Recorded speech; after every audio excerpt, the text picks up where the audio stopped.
Hello again, and welcome back to another episode of the Ostrich Technique podcast. I'm, of course, one of your hosts, Ananth. And I'm your other host, Chris.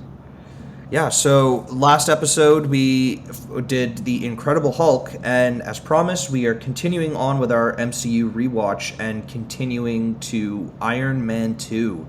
So that, of course, third movie in the MCU.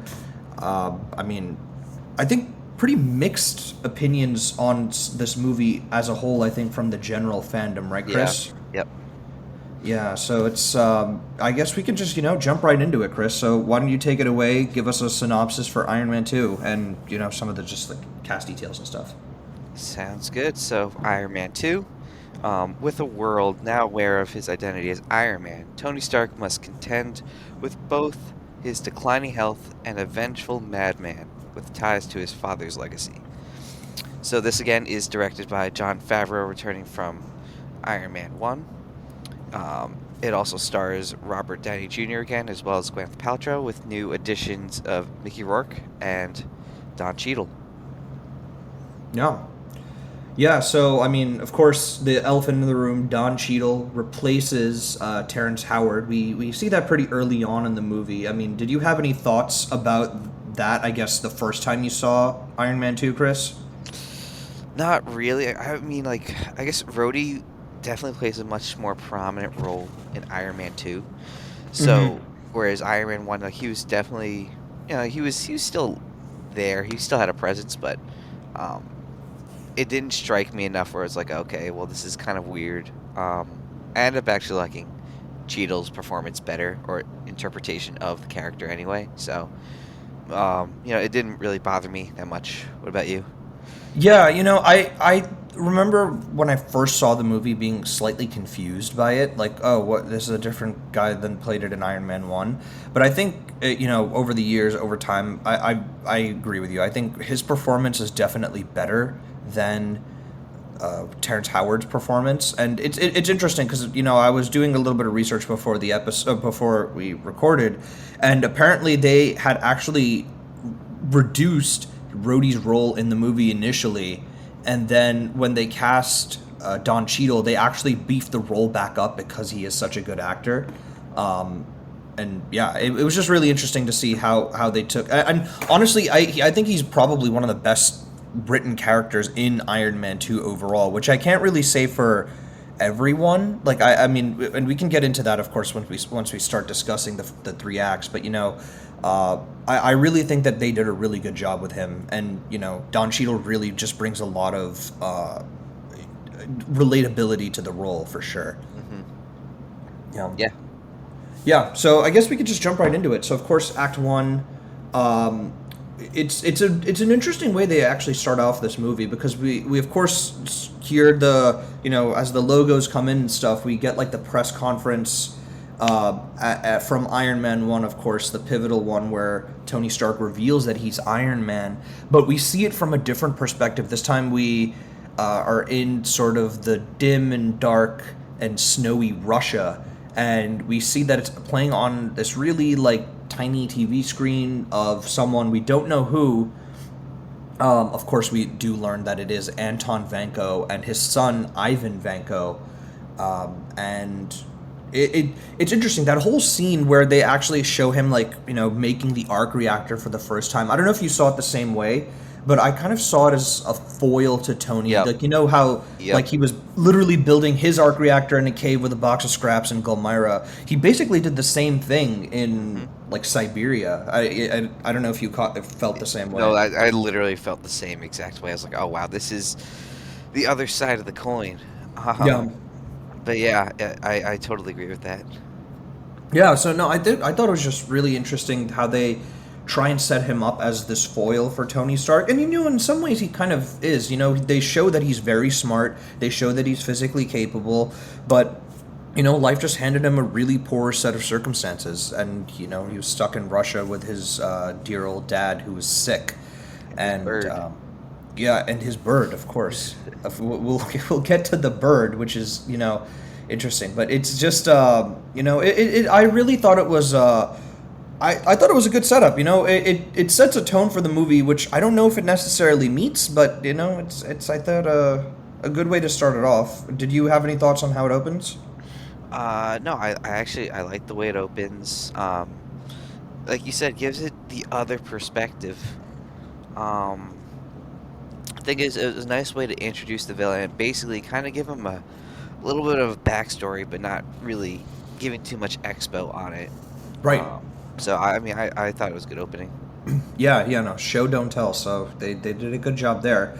Of course, after I also did like. I mean, one thing that I noted was I like how when he was making the first arc reactor, they show that it's much cruder. So like you know how in the initial arc reactor that Tony built, you could see like those copper wires Yeah, around like the little metal ring, like really nicely, tightly wrapped. Versus in Vanko's when he's like doing the little drops of whatever liquid on there, yeah. you can see they're like really crudely wrapped. Which I don't know. I guess maybe shows a little bit of the difference between them, or you know just difference in capability. Hmm. Um, yeah, and then of course after that we go to the whole Stark Expo bit, and this is really I think the only time that I'll talk about the score again.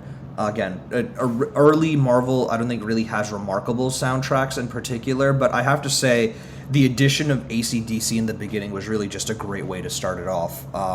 And I don't know about you, but I thought there was a lot more AC/DC in this movie than there actually was. There's really only this song in the beginning, Shoot to Thrill, and then Highway to Hell at the end. And I thought there was like way more in the middle of the movie. Did you also think that or?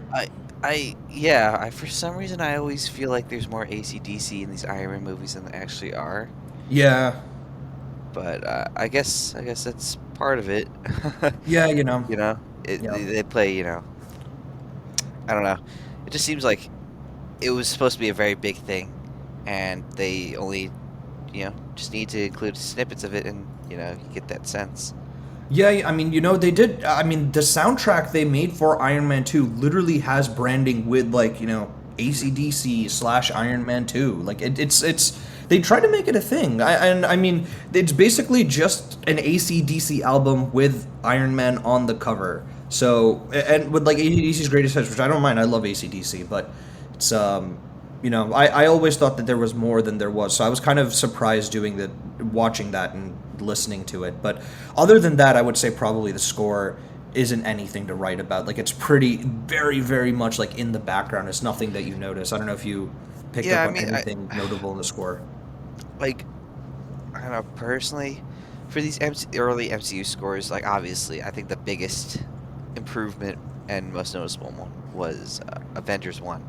Of course. But pre-Avengers, I would say Captain America is probably the only score that's actually somewhat noticeable to me.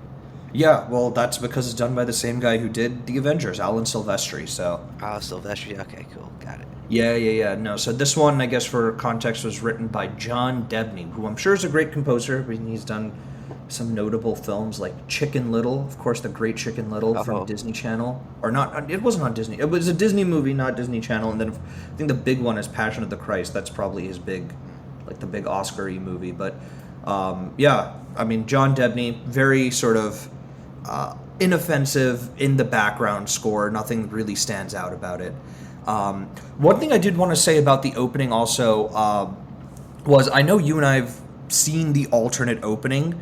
I yes. don't know if you have a preference between that one and the one that we got, because I do.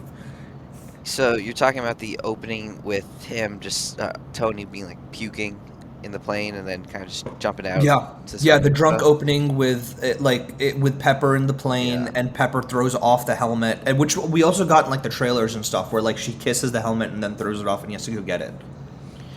Um, I don't have a preference. I think it would have added a little bit more, I guess, if they showed that alternate opening because, obviously a lot of this film touches on Tony's alcoholism or just his health in general, his declining health.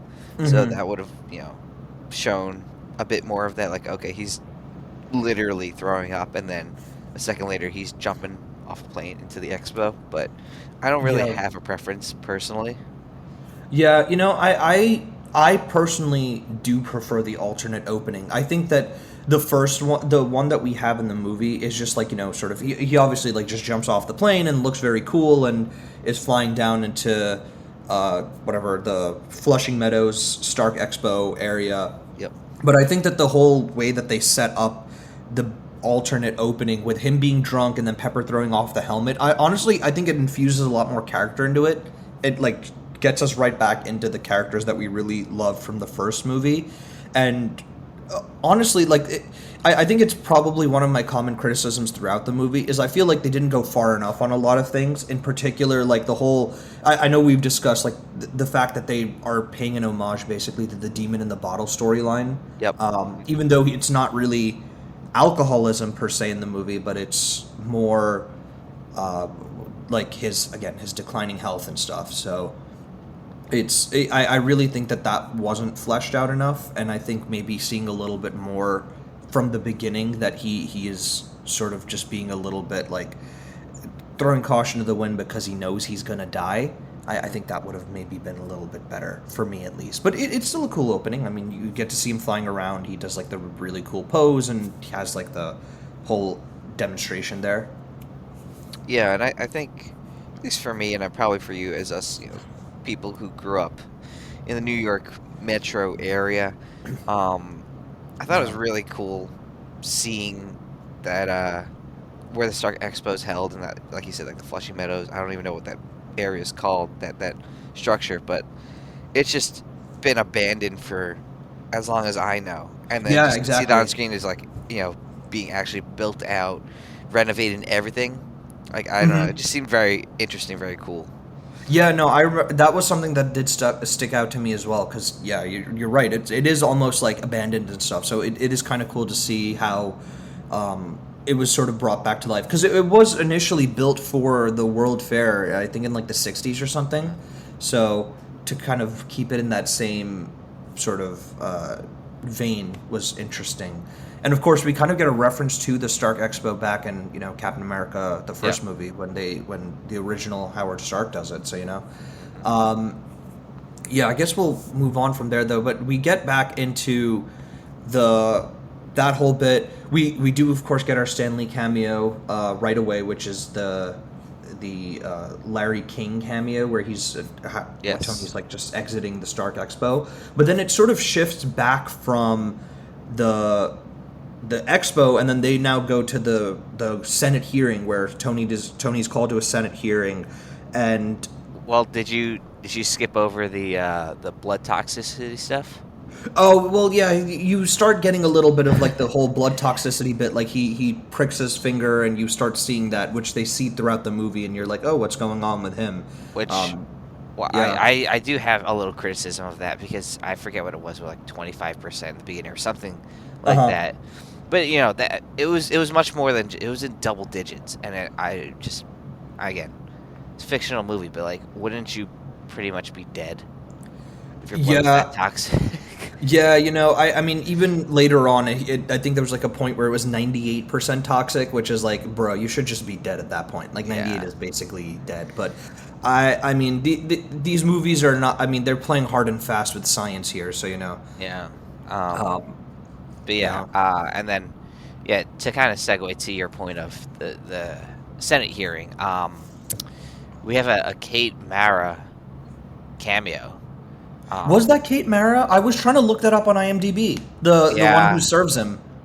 yeah, it was Kate. When I saw it, I was like, "Is that Kate Mara?" And I looked it up, and I was like, "Yeah, she took the role because she was, um, not promised, but kind of like hinted towards like, hey, some of these smaller roles down the line may turn into bigger roles in the MCU." And she's like, "All right." Obviously, it didn't really turn into anything, Hey, MCU well, wise. she was Sue Storm in Fan Four Stick. Yeah, yeah. Yeah, the Unfortunately, great not Fan for Four her. Stick. Yeah, Well, not for her. Yeah. yeah. But I don't know. The interview I read that she said she has no regrets. She had fun doing it, even though it was like, I don't know, 2 in the morning or something. It was like a short. It was probably like a day of shooting for her at most, Yeah, yeah. But Yeah. anyway, so yeah, she Cool. serves Tony, and then we get to the Senate hearing. Yeah, so I mean, I don't have much to say about the Senate hearing. Of course, this is where we get Justin Hammer. We get the introduction to Rhodey as well, which we've discussed. Of course, Justin Hammer's played like really well. I do like the fact that they call him the current weapons contractor. Of course, since Tony isn't the weapons contractor anymore for the government. Um, we get like whatever the different attempts of the Iron Man armor that we see, and I think that this movie in particular, like the way that the cuts shift, I don't know for you if it felt jarring, but for me it definitely did.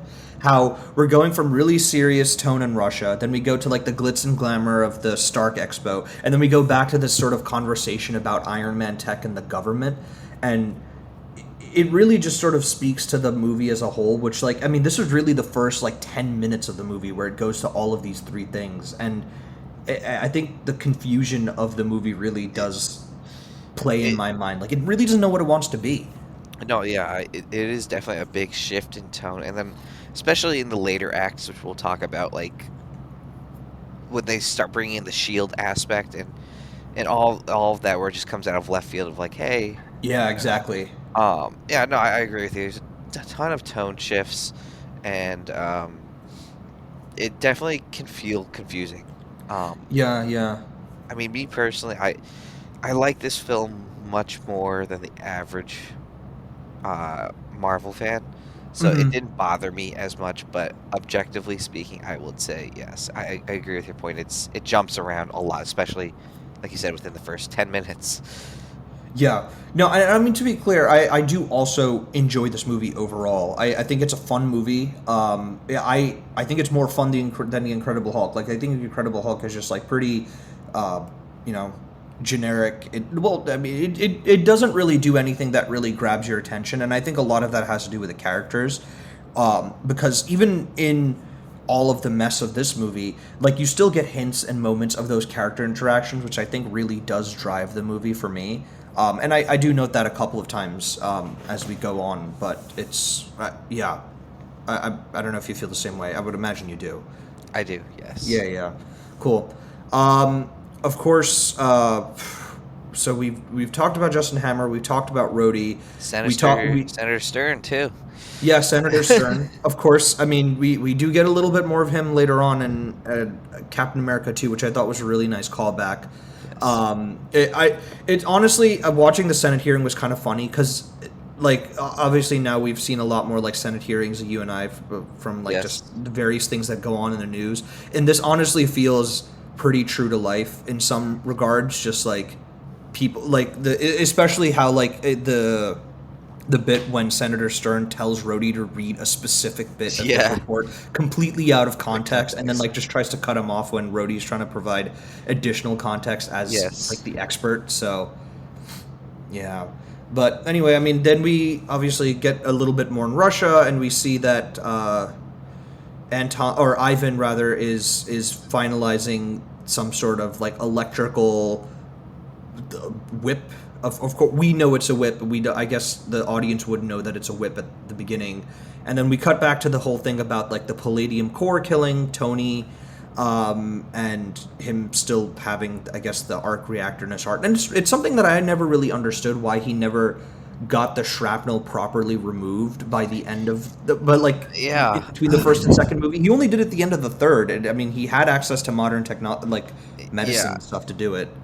I agree. And to say that like, oh, the technology wasn't ready yet, like he's literally hijacking Hmm. government screens in a Yeah. Senate hearing. There's no way he didn't have the medical technology to get the shrapnel removed. But I mean, maybe it's just a lazy thing on his part. I don't know, but Yeah, it's a I big mean, question. yeah, I really don't know why they didn't just get it removed by a certain point. Of course, I'm glad they did eventually remove it at the end of Iron Man 3.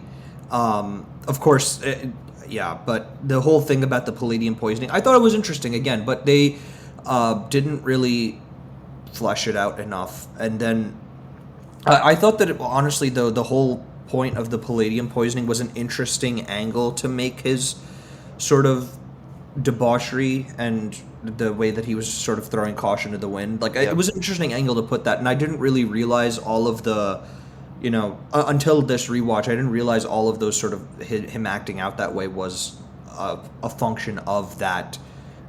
Him just sort of because he's dying, he didn't really know that. I don't know if I really. Maybe I'm just stupid. Maybe I just didn't put two and two together. But that was. Yeah, I I think thought you it was a are. really interesting way to frame it.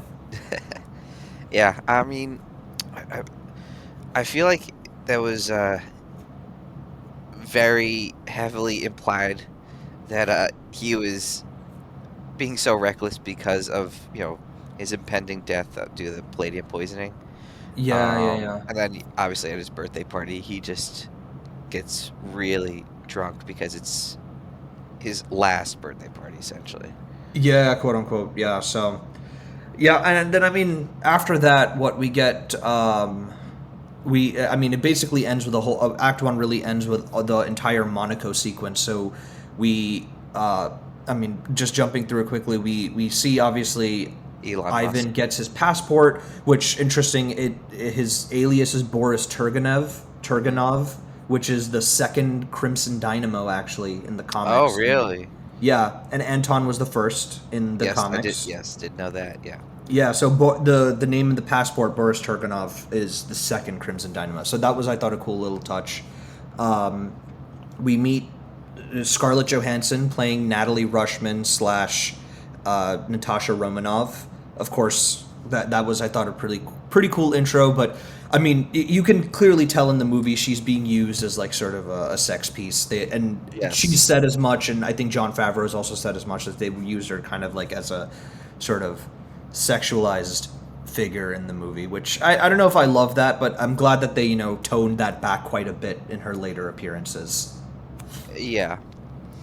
Um, I don't know. For me, as somebody who wasn't as knowledgeable of Marvel lore and just kind of like the breaking news back when Iron Man 2 came out, I remember seeing this and like I did not even know that she was playing Black Widow.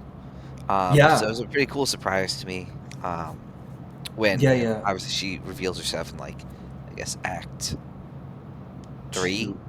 I think two or Act three. Two. Yeah, Oh Act yeah, Two or something. towards the end of Act 2. Yeah, yeah, Yeah. yeah. But yeah, I mean, yeah, that was a really good surprise. Obviously, I don't think you and I were as steeped in all of this stuff when we saw the movie for the first time, but yeah, that was a really nice surprise for me at least too. Hmm. So yeah, and then of course we end with the whole Monaco sequence again. Another bit of Tony acting out where he just randomly decides to drive this Formula One car, and we get Ivan destroying the car basically. Which I don't really know what his entire plan was here, because it's not like he knew Tony Stark was going to drive it. Even, I mean, Tony didn't know no one from his party knew that he was going to drive until like basically he got into the car. So was he just gonna like go into the hotel and whip him with the electric whips? Like I don't know what the goal was here. Yeah, I think his goal was to. He knew. I think he knew Tony was going to be at that F1 event. Mm-hmm. So I think his goal was essentially just to find Tony and then make him Yeah, bleed essentially. make him bleed. But I mean I don't know. I mean he was as a crew member, and Tony would have probably been like up in the hotel. I don't know if crew would have necessarily been going to like that fancy Hotel Paris or something. Yeah, I mean, I feel like it's probably the only realistic way for him to be able to hide his whip exoskeleton is Yeah, with that jumpsuit. So yeah, I guess so. Um, Yeah, it is what it is. Obviously, the fight is interesting, and we do get our first actual suit up of Iron Man. We get to see how the suit has dude, evolved a bit with the the suitcase. suitcase suit is so cool. It's so cool, and of course, the suit, the CG, and all of that stuff is still like A plus. The sound design Yes. is A plus. It still has that sort of real tactile heaviness and metallic sound that you really love from these Iron Man movies. Yes. Like the gears whirring, the repulsor sound. So, yeah, it was a really cool design. Also interesting. Apparently, he calls it a football. He calls the suitcase a football, and I think that was a reference. Like I think what, I think it was like something like Reagan called his suitcase or briefcase or something like that. Or no, it's what they would call. I believe the president calls the suitcase or briefcase, which has like the nuclear launch codes or something. So I thought it was an interesting Oh, little. interesting. Yeah. Yeah, so that was, I thought, a little cool touch. But yeah, I guess that's the end of really Act 1. So before I guess we jump into Act 2, just like we did in the last episode, we'll just, I guess, touch back on the Stan Lee cameo and continue with our ranking here. So, of course, right now we have Iron Man, his first cameo as Hugh Hefner is 1, and then his second cameo drinking the soda and then having gamma poisoning was 2. So now we have the brief Larry King cameo. Chris, how would you rank that one? I think this is a very similar cameo to Iron Man 1. Mm-hmm. So it's hard to distinguish between the two. So, I mean, I would go 1 and 2 interchangeably Okay. with the Iron Man 1 versus this one, and probably put the Incredible Hulk cameo as 3 at the moment. Okay. Interesting. I would actually probably put this one a little bit lower just because he's literally in it for like 1 second. You barely see him in it. Um, and I don't know. I felt like the one in the Incredible Hulk was a little bit more impactful, but we can we'll probably just stick with yours. We can say that Iron Man 1, Iron Man 2 is 2, and then Incredible Hulk 3. Well, I mean, we could also have our own rankings too. Yeah, I guess we could. That's just, I guess, more work to track it, but that's totally fine. But yeah, so Iron Man. So that is where our Stanley second or third Stanley cameo now ranks, and we will continue to. I guess it'll get more interesting once we have a lot, and we'll see where like sort of other ones sort of slot in between. But right now, it's I guess kind of boring. We just have 3 on the board. But yeah, I guess we can jump into Act 2. So. Act 2, we start off with after Monaco, where they're in the plane, Tony and Pepper. And, like I said, I think these are the moments, like these really like sort of quiet moments where they're just sort of interacting with one another, is really, I think, where the movie shines. And why I think everyone really likes these characters so much is because they really give them these really small moments to interact with one another and really play off of each other, which is what made the first movie, I think, really so great. Yeah. Yeah, and I mean, you really get a little bit of the.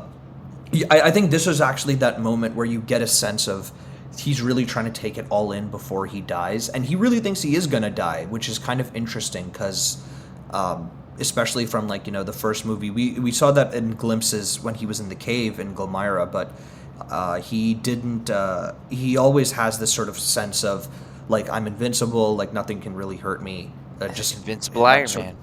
confidence. Yeah, the Invincible Iron Man, exactly. So it's just interesting to see that sort of vulnerability from the performance, and of course Robert Downey Jr. just plays it really, really well. So,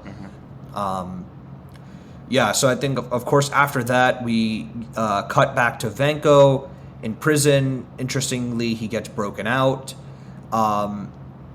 And it was interesting because here he of course meets up with Justin Hammer, and he acts like he doesn't speak English, but it was interesting because I didn't obviously mention the scene earlier where Tony goes and meets him, and like when he's in custody, he speaks very good English there with Tony, like talking about like how you can make God bleed and all of that stuff. And then when he's with Hammer, he like is talking like in Russian, which is I thought kind of funny. Yeah, I mean, he's clearly playing Hammer. Yeah, he's on another level of intelligence. Yeah. And he's essentially just taunting Hammer at that point, with Hammer just being completely oblivious to the fact of like, you don't even know the level of intellect that you broke out on hiring. Oh, definitely not. No. I mean, he just saw dollar signs. Yeah, and I think it shows like Hammer just does not see Vanko turning on him coming, and I think Vanko realizes that right away. It's like, this guy just doesn't even know who I am, right? Or doesn't recognize my abilities, and so he's just kind of playing with them, like pretending not to know English. Yeah, no, of course. It's just really interesting, that whole thing. And of course, here is where we get the famous line, "I want my bird." Yes. Yeah, the famous "I want my bird" line. So I found that really interesting. I mean, his choices for this character are just very interesting, I would say, overall. Mickey Rourke? Mickey Rourke, yeah. Yes. Quite the character. Very. Yeah. Of course, here we also, after that, now we get a little bit more of the Tony-Rhodey relationship. Of course, Rhodey's really mad about the whole thing at Monaco, and he storms down and is about to like just chew Tony out, and then of course he sees Tony is really sick, and he immediately goes into friend mode. And I really like that sort of dichotomy that Rhodey plays in this movie, and again, Don Cheadle I think just plays that really well. He does, and I think the big difference between him and Terrence Howard's portrayal is that it's much more like a buddy buddy or like, you know, brother around the same age sort Yeah. of dynamic, whereas Terrence Howard, it really felt more of a supervisor, like older brother Mm-hmm. sort of role. Yeah, Um, definitely. and I think Yeah, it they. works better the way Cheadle has it. Oh, for sure. No, I know we discussed that in the first movie. The choice between Terrence Howard and the choices that they made. Apparently, Don Cheadle did try to pull a lot of cues from Terrence Howard's performance, just 'cause, to keep it consistent. But I do think that that change in particular to make Rhodey seem more like an equal with Hmm. Tony was just much better in my opinion. I think it plays much better as them like being actually friends as opposed to yeah, like you said, being more of the older brother type. So Hmm. yeah, of course, I think after that, even though he has that whole bit, uh, there's the whole birthday party that happens pretty soon after that whole thing where it's kind of interesting because initially in the plane where Tony's saying, "Oh, do you just want to not have like a birthday for me at all? Like we could just do like something really small." He's just trying to, spend the time with people that he cares about, but ultimately, falls back to his worst sensibilities where he is going doing this party, and of course, this is the whole bit where you actually see him drunk and just trying to, hide all of his complications and mask it all with just sort of being this fun-loving guy. And Pepper tries to shut it down, and then Rhodey also just gets really mad, and this is where he actually takes the suit. And I think you and I have discussed this separately, but one thing that I never really got was how Rhodey fit in this suit, because I'm pretty sure that Tony made them custom for his own body. So I agree, but I also think just like what was it, just like his sort of like lock or scanner to get into his workshop, that yeah, he allows certain access, or I guess it's like maybe not like a one size fit all, but like a one size fits certain range of people. And I guess Rhodey was within that range. Um, maybe. I don't know. but I mean, according yeah, to what Natalie Rushman, there's apparently inbuilt contingency or inbuilt redundancies to prevent any sort of unauthorized usage. But so yeah, I mean, clearly, I guess Rhodey was someone that was meant to be authorized in yes, his mind. So, yeah. I think Rhodey. I, th- I I feel like it's implied that Rhodey is one of the few authorized users. of course. I mean, obviously, at the end of Iron Man 1, Rhodey looks at the prototype silver suit. It's like, next time, baby. So I think he and Tony have probably had discussions at some point of like, hey, like, can I fly one of these things? I Yeah, think yeah. they're good enough friends where it's like, okay, I trust you enough to handle this. So, Yeah, probably. I mean, it's probably that. I mean, it's just an interesting, little bit there. I think yeah. the other part of that was also how Rhodey seemed to know how to fly, like, right away. That Of that course, is a bigger question I have. Yeah. yeah, I mean, of course, in the first movie, that was like a whole thing where Tony had to figure that out. I mean, the way that I guess, rationalize it was that probably, like, Jarvis is there to help out. Like, I mean, Tony had really done a lot of the legwork figuring out the specifics of flying, so probably there was some software to help out with that, but Yeah. I still feel like it should have been more difficult than it was. Yeah. I mean, like, you can see when Rhodey ends up stealing the suit and flying it back to the Air Force Base. You could see from a Rhodey POV.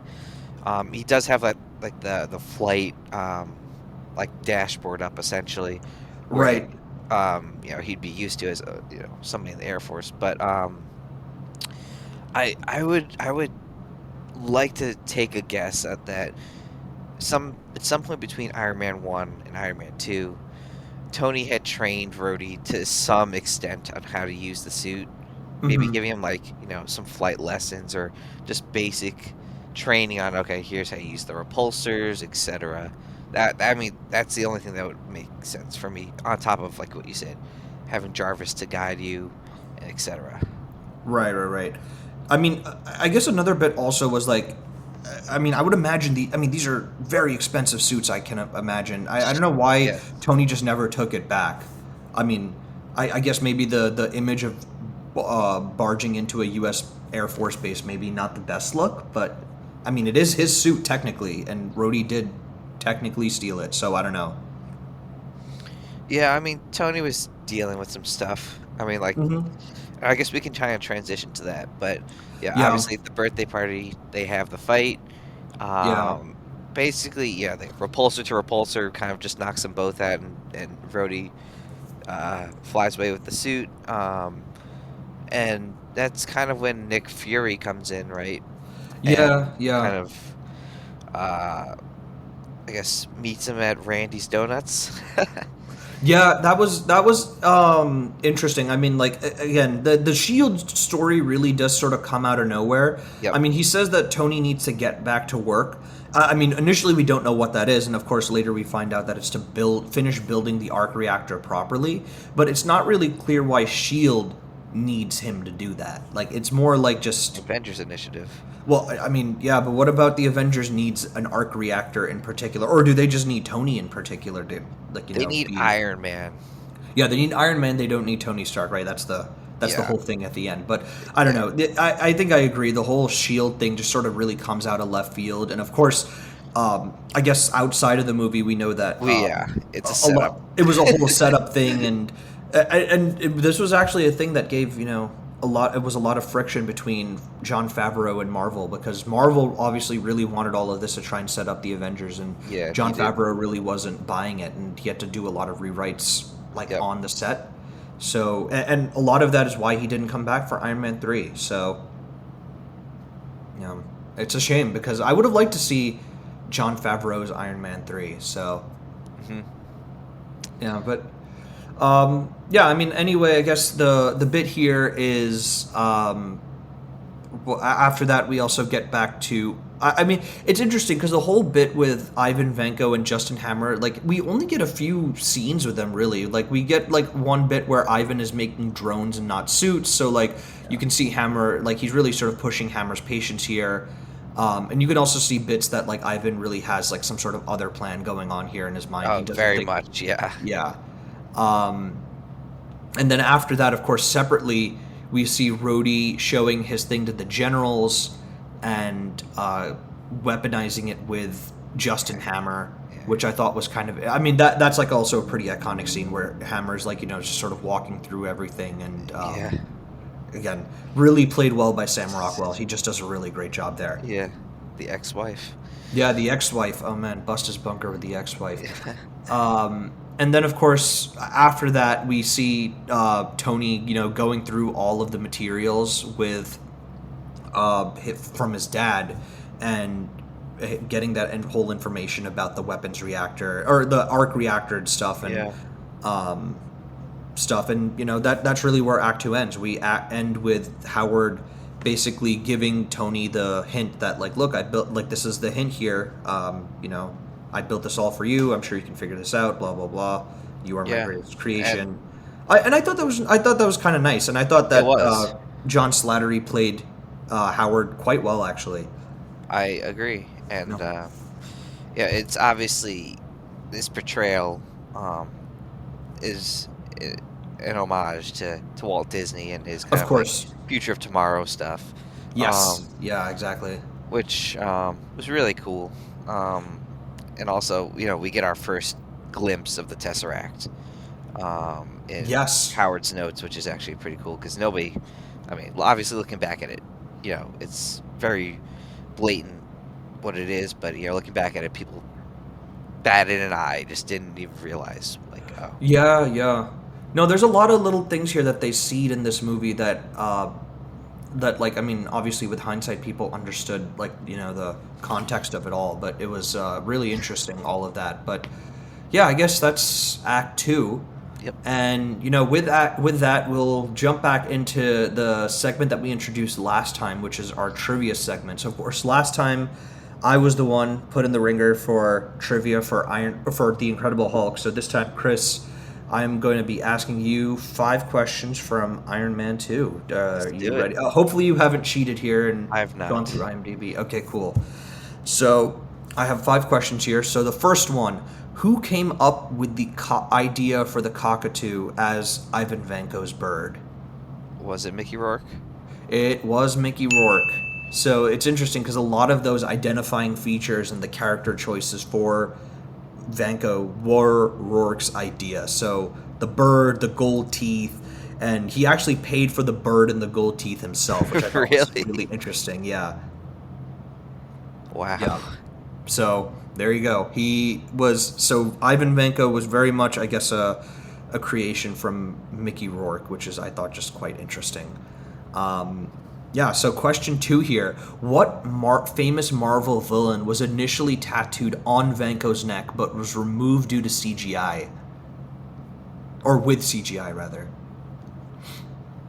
Wait, so was this villain like this Mickey Rourke actually have this tattoo, or the character had the tattoo and It then was the it's had to remove character. It was the character had the it? tattoo. Oh, okay. Huh. That's a good question. I have no idea. I know, what was it? Uh, Iron Man 3 Aldrich Killian had like Fin Fang Foom or whatever. Uh-huh. But for Whiplash, I have no idea.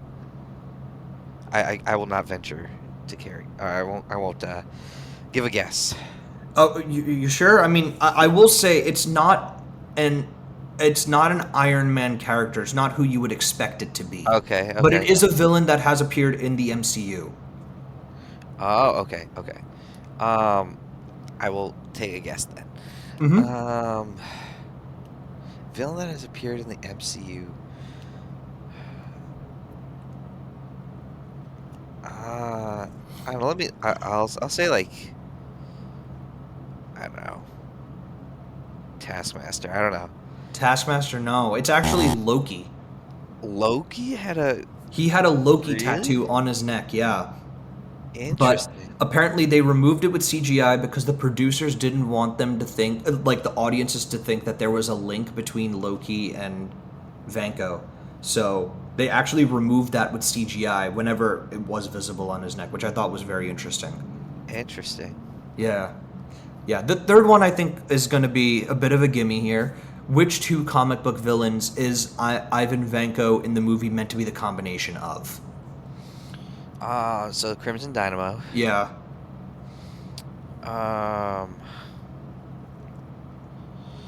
Yeah, because well, I guess also there was Whiplash, Yeah. but it Yeah, that's wasn't.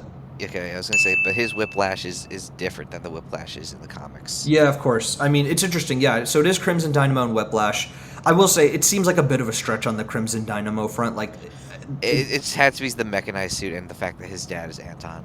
yeah, yeah. I mean, I kind of see why, but like, he wasn't really the Crimson Dynamo. No. Like, there really. I mean, there's not even one hint of his suit being red like the Crimson Dynamo. No. But it's also interesting because I believe the original Whiplash wasn't Ivan Vanko, and they actually made Ivan Vanko like Whiplash in the comics like after this movie because Yeah, of like it. Ivan Vanko wasn't a character.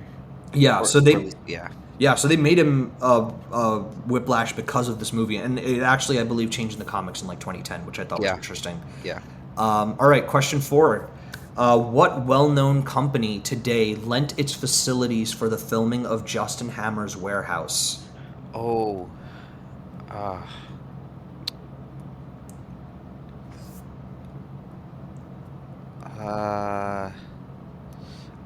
Uh, it's a good one.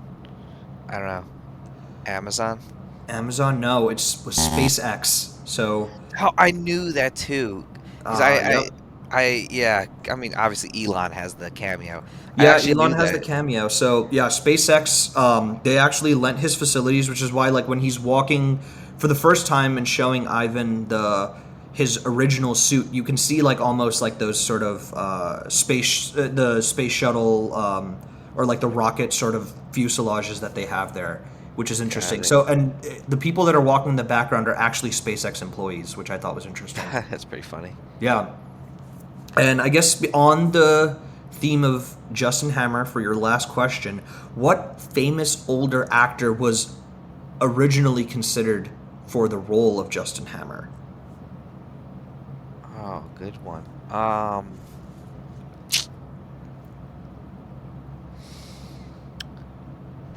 Uh, I have no idea. So do you want to take any guess at all? No, I'm probably gonna completely miss No. the mark on it. Okay, well, the answer is Al Pacino. Al Pacino. Oh, interesting. Yeah, I did not realize that Al. I mean, I'm glad that they stuck with Sam Rockwell. I guess just Yeah. for longevity, but not that Al Pacino's dead. I hope he lives for a long time. He's a great actor, but it's interesting that they had him in mind for Justin Hammer. That would have been quite a choice. Yes, very much. Yeah, but that's the trivia round. I think I got some good questions in there. Yeah. You're at a 2 now, two Yes, out of I am. 5, and I'm Yes. at 2.5. So I am currently in the lead. The leader. Yeah. I am the leader by a blistering lead of half a point. Point. Yep. But yeah, we will continue this trivia with our next episode, which is Thor. So I will also avoid looking at IMDb there. But yeah. Cool. All right. So I guess we'll jump back into Act 3 there. So now going back to our Act 3, of course, after the video with Howard, we go to Tony with Tony to his original office, which is now with Pepper there trying to run the company.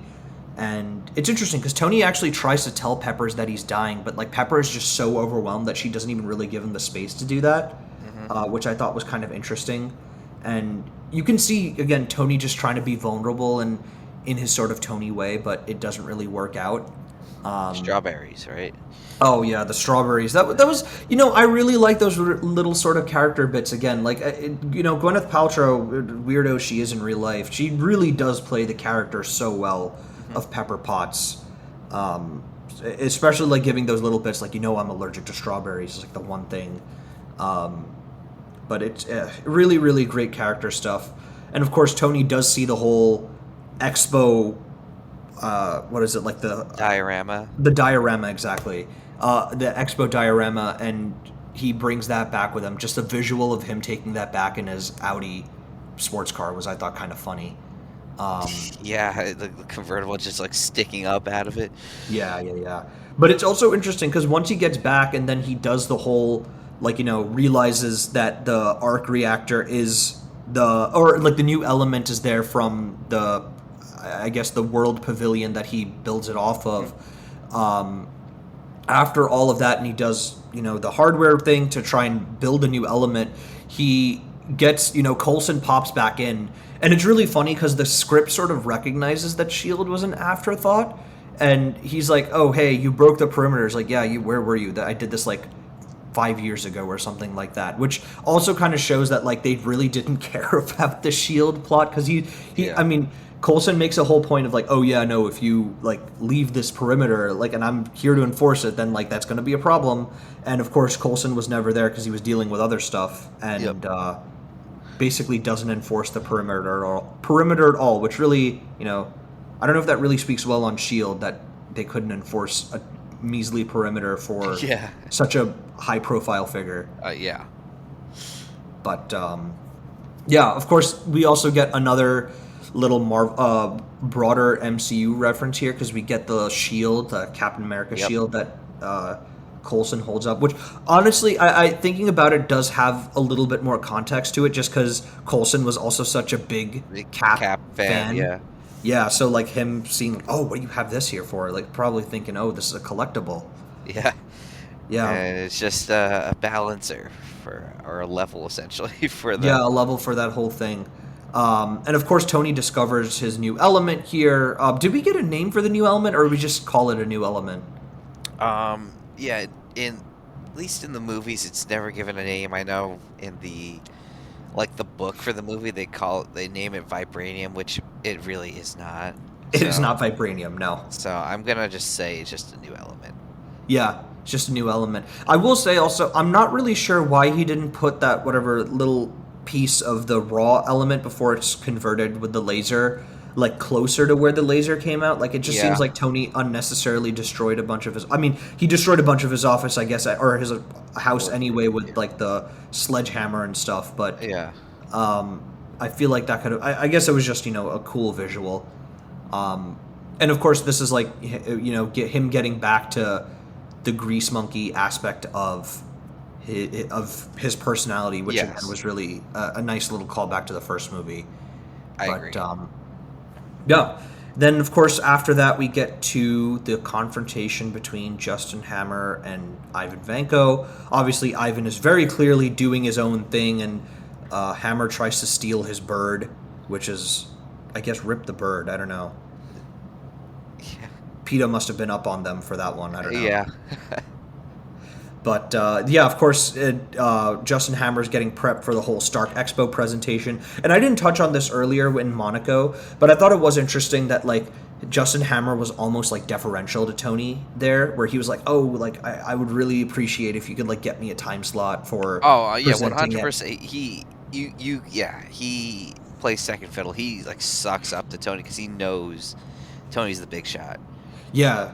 No, it's really interesting, that whole dynamic that they have, because clearly he's like trying to be like he's trying to he's trying to take a knee to Tony, but at the same time you can definitely feel the jealousy there, Oh, which 100%. Yeah.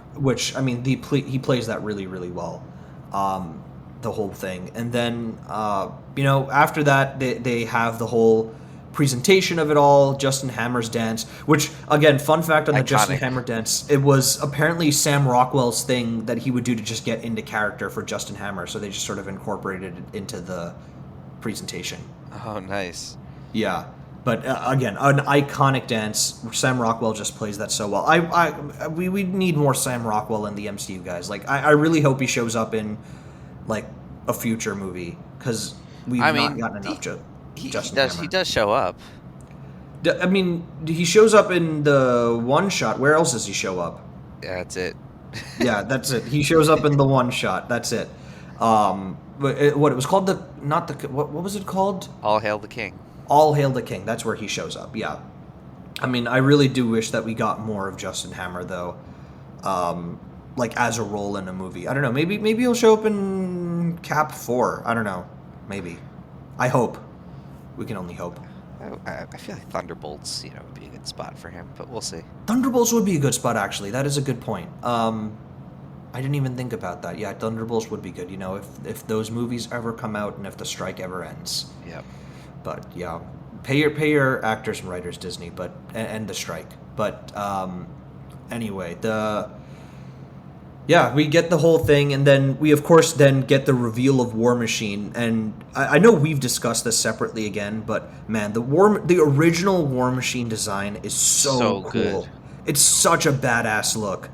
Especially the Gatling gun on the top. Like, they really deprioritized it in the later movies. Like, I know they kept a little bit of it, like, up to, like, I think Civil War even. But, man, the original look is just so cool. And especially the color choice that they made for it. Like, the gray and the really dark, like, sort of almost like the onyx color that they chose. Yeah, and like you can feel the weight of the suit. Oh, yeah. The sound design is different, which, again, Yeah. kudos to whoever did the sound design in this movie, because it was really, really well done overall. So, yeah, man, what a great design for a suit. Of course, I guess the weapons aren't nearly as good in it as Tony's weapons, but, it was a really, really great design.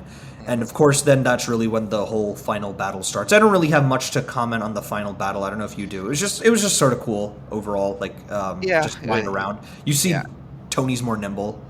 Yes. I mean, Vanko's big thing was, drones are better than people. Obviously, I mean, I think that was more of a just trying to convince Hammer to let him do his thing. Right. Just build an army, essentially. Yeah, exactly. But yeah, I mean, it shows Vanko's prowess with just technology in general. Like, he was, controlling them remotely, all the drones, running code and etc. And then, yeah, I mean, obviously we have the chase, the flight chase, but then inside the Oracle greenhouse dome thing. Mm-hmm. I think that was a fun fight scene. A lot shorter than I would think it would be. We don't really get to see that much whiplash, honestly. Oh, for sure, suit. yeah. Mm-hmm. But yeah, I mean, obviously a good callback at the end of how they defeat Whiplash with the repulsor to repulsor, War Machine to Iron Man thing. Yeah, yeah. It's interesting. They never actually used that again, that whole No. mechanic of the repulsor to repulsor, which is interesting because I mean, with a lot of other like little bits like that, they do, I feel, bring that back in other movies. Like even the hammer on Cap Shield, like Thor's hammer on Cap Shield, they bring that back in the Avengers movies too. So Yeah. um, it's Oh, interesting that they never, yeah. Go ahead. I guess in also in that whole sequence of with the drones, obviously we have Tony saving a little kid in the Iron Man mask, Yep, who ends which up is yeah, confirmed to be Peter Parker. yeah, Yeah. retroactively. Retroactively, Um, but I do feel like there was like I feel like I read on like Reddit and stuff like way before Spider-Man was added to the MCU that like people were like, oh, what if this was Peter Parker, like that'd yeah, be a really cool thing. yeah. So that was cool. I will say though, I'm not really sure what Van Gogh's goal here was with the whole thing. Was it just to sow chaos, or was it just to go after Tony? I really don't know what I the think it was to go to kill Tony. yeah, because I mean, why was his drone then just attacking random people? Why I don't know. Well, yeah, I guess it's also to create some chaos. I mean, it is a Stark Expo, so you're hurting his legacy that way too. I didn't think about that. That's probably fair. Maybe. But Um, overall, like I think Whiplash as a villain, obviously, Marvel. One of Marvel's biggest criticisms is that the villains are not super memorable. yeah, especially Uh, early Marvel for sure. yeah, and I think Vaco kind of falls into that category. Like, he's a cool character, but Hmm. like I said, we don't really get enough of him as actually Whiplash. Yeah, Um, yeah, definitely we don't. Um, yeah, not really all that. Honestly, more memorable of a villain kind of for me was Justin Hammer in some ways. yes. He had much more character to For him. sure. For sure. I mean, he probably also had the same amount of scenes as like Vanko, but I don't know. Sam really ate up those scenes. He really did Yes. such a good job with them. Yep. Even though his wasn't as showy a role as Mickey Rourke's was with all of his various choices. Hmm. But yeah, of course, the end of the movie we get like two different scenes. We get like the bit with Shield and Fury, the Avengers Initiative, and Tony reading out how you mentioned like in the beginning that Iron Man was recommended, but not Tony for some reason, which I thought was Yes. interesting. And we actually see Wakanda on the map behind Tony. Yeah, we do. We do see Um, Wakanda on that map, which is yeah. also a nice little nod to what they'll do. I mean, in Phase 3, they didn't really get to Yeah. that for a while.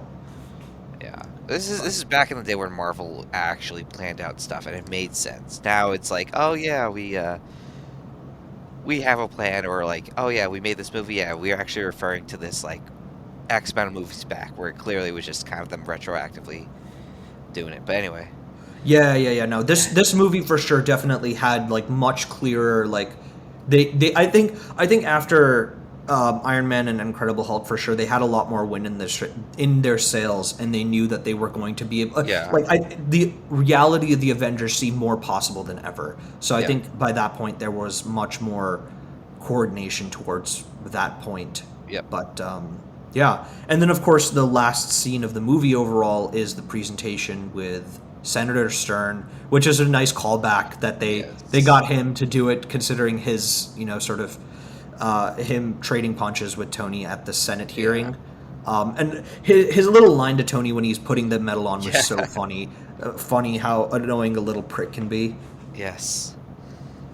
Gary Yeah, Shandling, rest in Gary peace. Shandling. I mean, great role. Rest in peace, Gary Shandling. But it was I thought he played it well for whatever little Yes, screen time he had.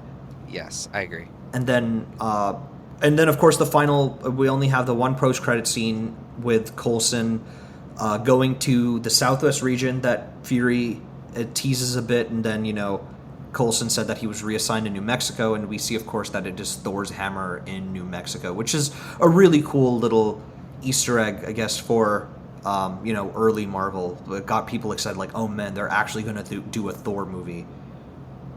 So, Hmm. yeah. Well, that is Iron Man 2. So, I guess Chris, any other final thoughts on this movie, and then we can just sort of move into giving it a score. No other thoughts.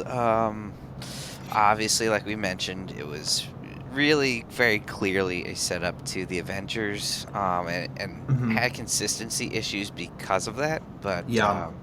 overall, I found it as a fun movie. And like I said, I like it more than the general audience or fans. Yeah, no, I think I agree. I think it's a fun movie that has its problems, but it's still enjoyable at the end of the day. And I think a lot of that has to do with the characters and the fact that the characters feel fleshed out and you're interested in them, as opposed to, I guess, all of the flash and bang and excitement that goes on in the movie. And I think, I guess that's a criticism for Marvel as a whole now, where it doesn't really feel like they focus on the characters as much anymore. It's very much like it's almost taken for granted that, like, oh, you're going to watch this movie because you're interested in this superhero, as opposed to the characters that make the movies more interesting. And probably why Guardians 3 was so good and refreshing after Yeah. a string of stinkers, I guess, except for Shang-Chi. Shang-Chi was overall well done, I'd say, but anyway, neither here nor there. So, But what is your score? you know, it's interesting. We're doing the scores out of 10, right? Out of 5. Out of 5. Out of 5. With 0.25 increments. Right. Yes. So with 0.25 increments, I'd, I think initially, because I rated this movie on Letterboxd, I initially had this movie as a 3.5 out of 5. Hmm. I think after rewatching it, I've definitely bumped it down that rating. I think I would probably give it a 2.75. Wow. I would say. It's a little bit better than 2.5, but like, I think overall, like the shift in the shift in tones was kind of jarring for me. The unfocused nature of it, it really didn't know what the movie really didn't know what it wanted to be. Was tough. It made it less enjoyable, but I think, like I said, the character bits, the overall tone of the movie, there is still an element of fun to it, which I still give it some props for, and which is why I don't dislike the movie. But yeah, maybe would probably be a little bit lower than your end. Yeah, I mean, I'm stuck between a 3.25 and a 3.5. Oh wow, that is higher. Yeah, that's what I'm saying. I've consistently liked this movie more than the average fan, and the rewatch did not sway me to like it less. Interesting. So I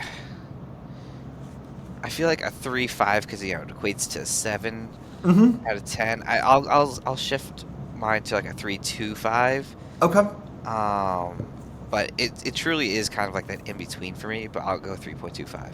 Yeah, I think I'll stick with the 2.75 ratings, which would give it what is it, like it would be a little bit higher than a 5. What I think that'd be what would that be?